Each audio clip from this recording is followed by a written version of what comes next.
এই যে বাচ্চাদের যে পড়াশোনা নষ্ট হইলো, এই তো বেশি কষ্ট। তুই লাগেছে আরেকজনের বউ নিয়ে। আসসালামু আলাইকুম আফা, একটু দাঁড়ান, একটু এদিকে আসেন, রাস্তার সাইডে তো। কি লয়ে যাইতেছেন এগুলা?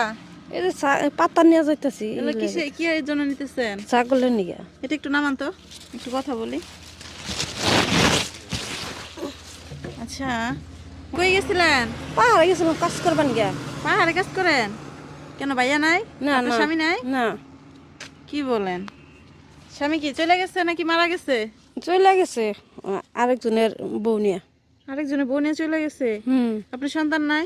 আছে কয়টা? 3 জন। 3টা সন্তান নিয়ে স্বামী ছাড়া কিভাবে চলে? চলে খুব কষ্ট। স্বামী নাই, তোর বাচ্চা নিয়ে চলা তো খুব কষ্ট। তারপর পড়াশোনা নষ্ট হয়ে গেল, পড়াশোনা করবার পারলো না। একেই বলে যে মায়ের পায়ের নিচে সন্তানের জান্নাত। এই কারণে বাবার পায়ের নিচে দেয়নি আল্লাহ তাআলা।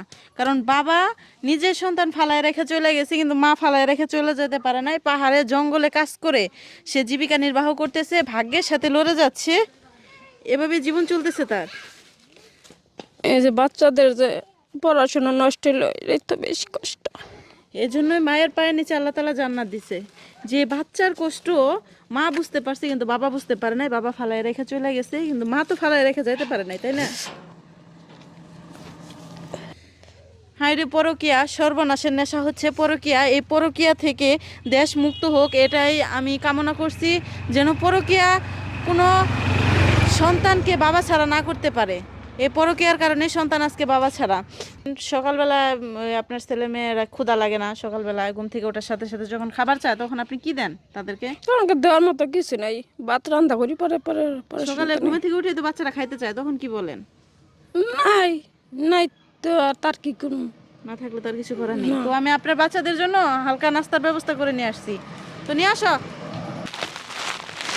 আচ্ছা আপা, এটা আপনার বাচ্চাদের জন্য পুরস্কার। এখন মা হয়ে আপনি যুদ্ধ করে যাচ্ছেন সংসারের জন্য, সন্তানের জন্য। পরকীয়া হচ্ছে সমাজে সব থেকে বড় জঘন্য একটা খারাপ কাজ। এই খারাপ কাজের কারণে সন্তান বাবা হারা হয়েছে। আর আপনার এই দুঃখের সময় আমি যতটুকু সম্ভব, যতটুকু দেওয়ার চেষ্টা করা সম্ভব, ততটুকু চেষ্টা করছি ইনশাল্লাহ। তো আপনি এটা বাসায় নিয়ে যান আজকে, ঠিক আছে? আচ্ছা ঠিক আছে, চলে যান তাহলে। এটা আগে বাসায় রেখে এরকম মানবিক গল্প আপনাদের কেমন লাগে? যদি ভালো লেগে থাকে ফলো দিয়ে পাশে থাকবেন। আজকের ভিডিওটি এ পর্যন্তই। আল্লাহ হাফেজ।